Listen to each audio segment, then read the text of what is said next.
தமிழ்த்தாய் நகர அருள்மிகு ஸ்ரீ பொறையாத்தம்மன் ஆலயம் கட்டுமான பணிக்காக ரூபாய் 1,75,000 காசோலை அனிபால் கென்னடி எம்எல்ஏ அவர்கள் முதலமைச்சரிடமிருந்து பெற்று வழங்கினார்.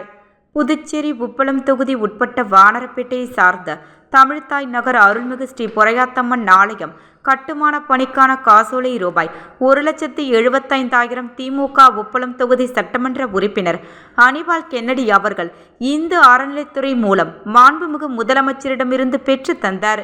இது இரண்டாவது தவணை. முன்னரே 1,75,000 அளித்து உள்ளார்.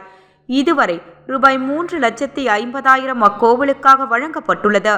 இதனை சட்டமன்ற உறுப்பினரிடம் பெற்றுக்கொண்ட ஊர் பஞ்சாயத்தார் மற்றும் பிரமுகர்கள் சட்டமன்ற உறுப்பினருக்கு சால்வை அணிவித்து மரியாதை செய்து நன்றிகளை தெரிவித்துக் கொண்டனர்.